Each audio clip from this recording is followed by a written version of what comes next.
this video, I'm going to discuss tools that I've learned over the years to generalize and create my own licks. That lick you heard there was a lick that I'll often play in C, and it utilizes this little interval. I'm going to discuss that, and then utilizing the sliding blues scale to generalize that lick in the shapes of D, E, and G, and then create how to start with a diminished interval, and go, how do I create a lick around that? Okay, so often when we first learn to play, we're learning licks I call one-offs. So you're learning how to play, say, a lick like that.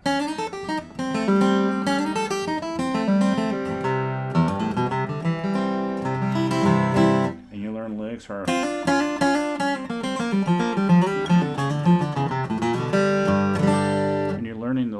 in a certain shape. And the problem is, if you want to play a similar sounding lick in a different shape, how do you do it? And oftentimes we don't know how, because we didn't learn it in that shape. We learned it only in the C shape or the G shape. So the only way we can play it out of a different key is the capo. Okay, so we'll take this lick right here and look at this interval. Let's examine this a little bit, because this lick really isn't this interval is what gives it the kind of flavor and spice that's kind of cool. This is an example of what's known as a diminished interval. So I'm playing a flatted 5 with a 1, and my 1 in this case is an A to a flatted to an E flat. Okay, and you might say, hold on, I thought we were in the key of C, and I thought you played a lick in C. That's true, but if I form my entire diminished chord, it would look like this. And the way you make that is make your E chord in a D shape. Now move that whole shape up one string, and put your little finger down. Okay, and notice that's a diminished interval, and that's the diminished interval we started with. This is a G flat to a C. So the interesting thing about a diminished chord is every note in the chord can be called the name of the chord. So this is a G flat diminished, a C diminished, an E flat diminished, or an A diminished chord. And the diminished chord has a unique feature that if I shift it up by 3 frets, 1, 2, 3, I get the same chord again, but in a different inversion. Or 1, 2, 3. And so these diminished intervals are all diminished intervals that I can utilize in C chord if I wanted to.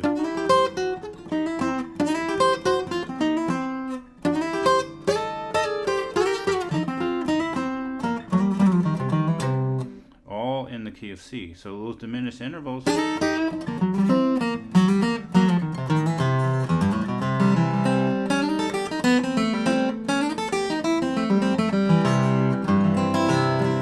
with that one for now, but those are all diminished intervals that I can use in the key of C. Okay, I'm using this particular one. Okay, so I don't want to give a bunch of music theory. I'm not a music theorist, but I learned just enough that gives me building blocks that allows me to create and build other things. And so I'm interested in patterns. So how do you make a diminished interval on the guitar?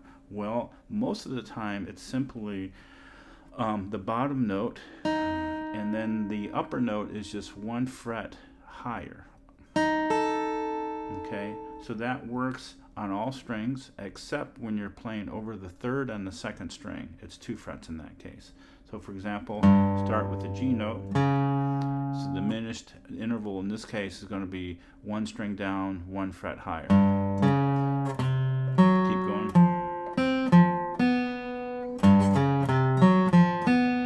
Now I'm on the 3rd string, and I go 2 frets instead of 1 fret.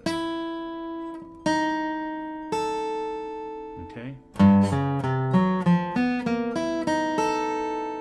Those are all diminished intervals. So first thing I'm going to do is generalize, is notice that I have a diminished interval in this lick. And then I'm going to modify it slightly in order to generalize, because as it is, if I were to play that exactly,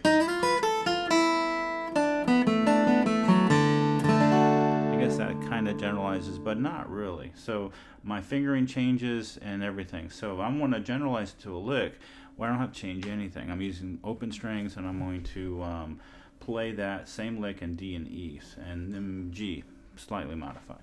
So here I'm going to make a slight modification. Instead of hitting the one here, I'm going to hit the one here. Instead of doing that, I'm going to do this. And now I hit the one here. And now notice I'm going to walk it down on the sliding blues scale. So what is that? So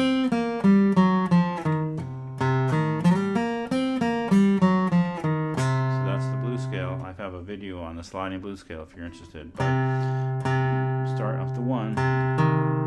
These are now 2 frets away, 2 frets. Okay, but I'm going to use that sliding blues scale to walk this lick down, and I'm going to use an open string. So it's going to sound like this.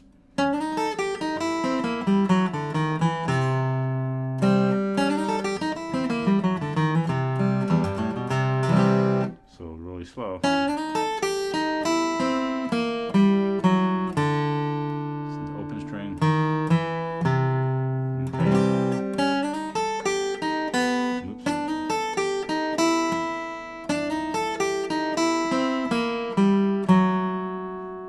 Here, I'm going to play the D open, and close it up.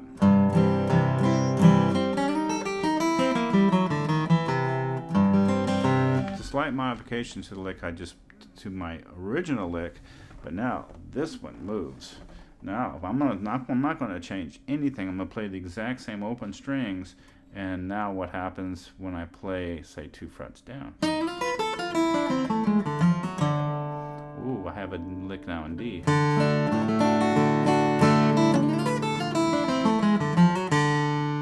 Or hit that open. How about E? It works in E. When I hit that open, it's still part of the E chord. When I'm in D, that's kind of a passing note.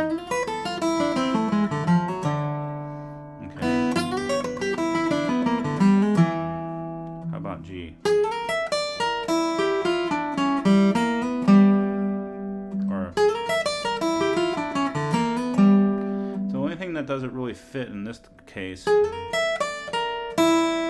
open E string, doesn't really fit the chord. So I'm going to make a slight modification. I'm going to do this. So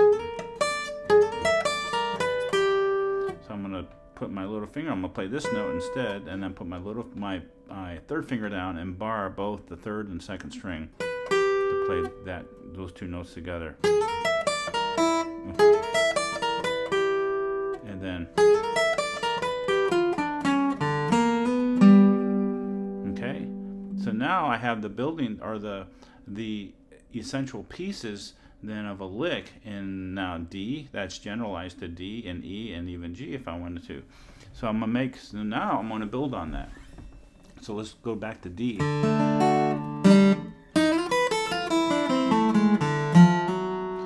Instead of hitting this close, I notice that that's a D note, so I can hit the 4th string open and walk it down. Again, that's all part of the blues scale.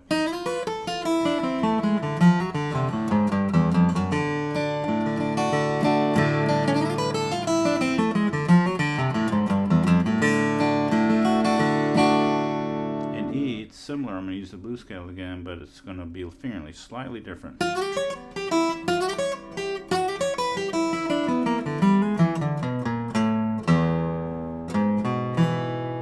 So,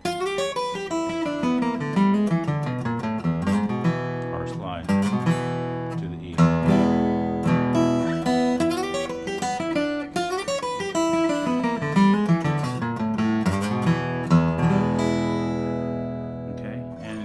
I might do,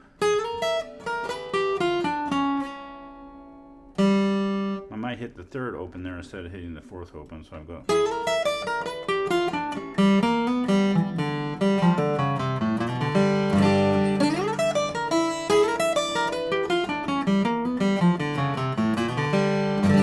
I'm going to hit an open string to allow me to get that way.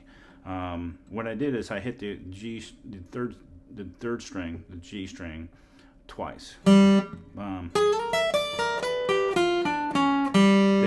and there again.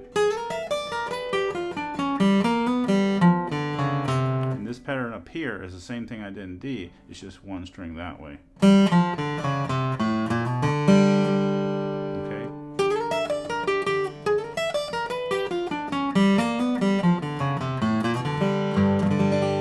I admit I haven't used those licks before, but I just took a lick that I did in C and I generalized it to D, E, and now G.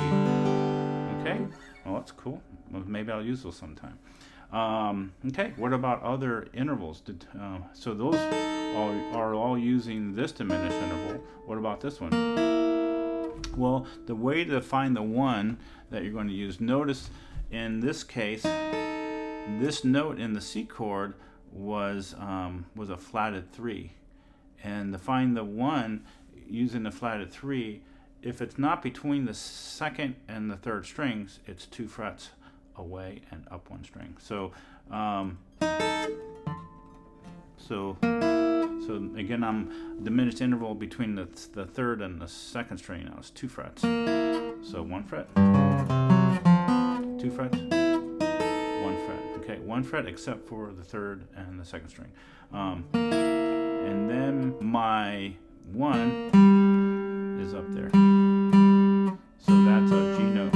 So let's play my blues scale. 1 flat 3. Oh yeah, it is a flat 3 because that's a flatted B.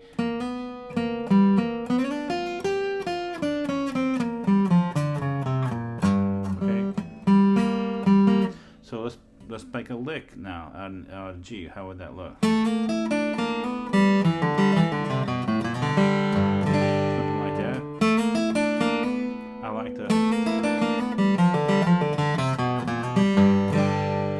Up a bunch of stuff here, but I'm utilizing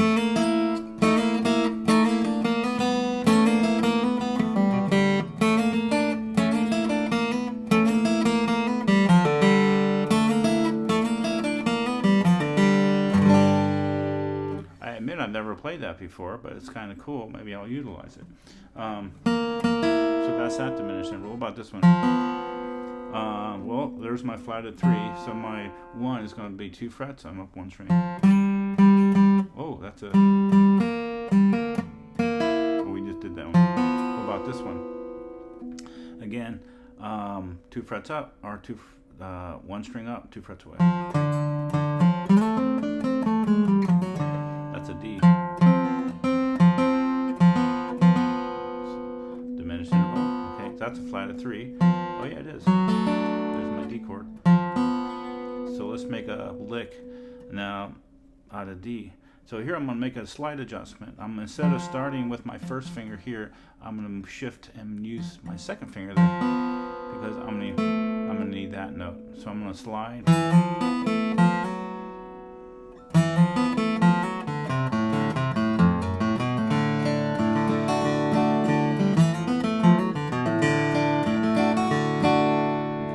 Created a little lick now in D using that diminished interval. What about this one?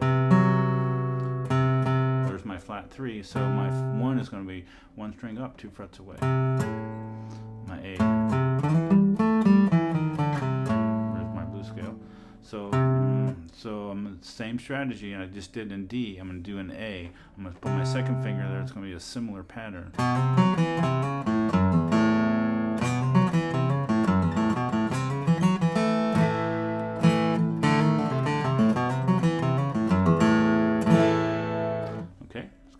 What about this one now?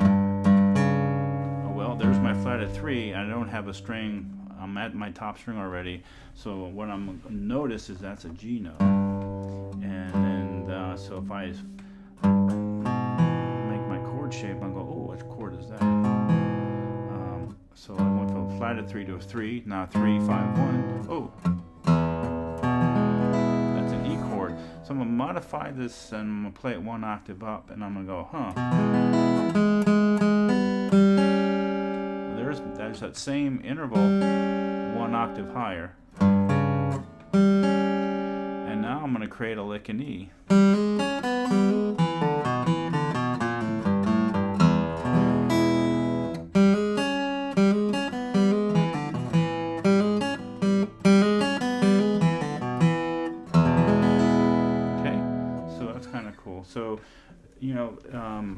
So those are some tools, some building blocks that I've used over the years. If I take a lick, whether it's in C or D or wherever it is, take a common lick that you may use and start picking it apart. Start looking for like the key pieces that make that lick sound the way it does, like we did here. And I notice I'm using those two notes, that interval, and I asked myself, what kind of interval is that? And I said, oh, okay, well that looks like sounds like a diminished interval. So diminished intervals are used a lot in blues and in bluegrass. So, and then I used what I call the sliding blues scale as a building block, and eventually you'll be able to take, say, a lick, break it apart, put it in different chord shapes, and you'll start to develop your own vocabulary of phrases and licks that you play that are your own, that give you your own unique voice. So give it a shot, and I hope that helps. See ya.